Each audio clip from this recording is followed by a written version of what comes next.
politics is has been seen for a very long time as, whether you like it or not, a man's world.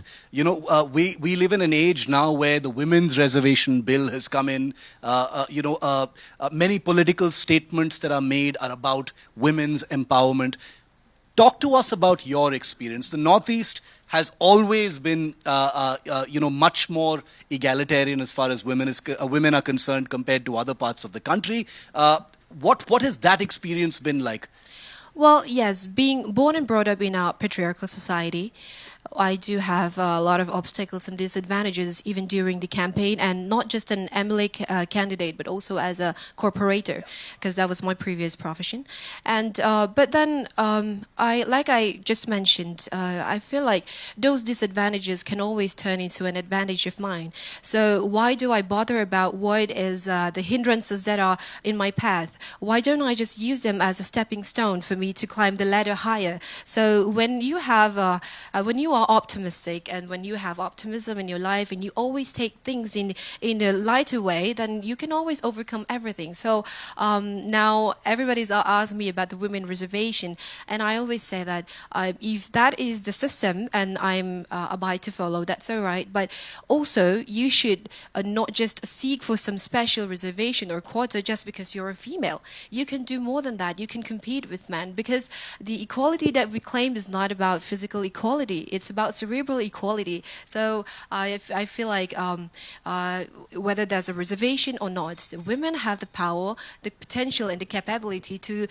go and neck fight to fight with men, and you can always strive, and you can always thrive. And when you go head to head, I know it's only been 2 months, but you've Yes. also been a corporator Yes. already. So it's not like you don't have that experience. When you go head to head with men, do you feel you're much better prepared? You have a better footing. It is a patriarchal society. Politics has been very patriarchal for the longest time.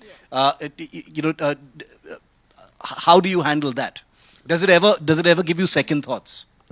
Well, I always think to myself, what do I think a politician should be? And I often ask myself that question.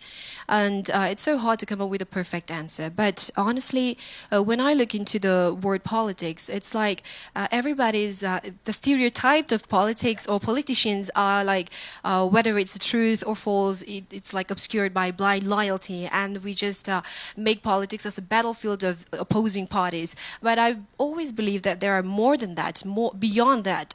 And politics to me is a place, or it is a system that is crucial for shaping our lives and for bringing the essential development and progress in our life. So when I look at politics in that way, then the kind of politician that I need to become is very perfectly clear. It's crystal clear for me. So when I go, like you said, head to head and neck to neck with men, I don't put myself or like I surpass them in any way, but I just do my best. And I guess the people who have casted their vote for me have seen it very, very clear that I have confidence in me and that I'm passionate about what I'm doing. What I can say is that even I'm guilty of stereotypes in this interview so far.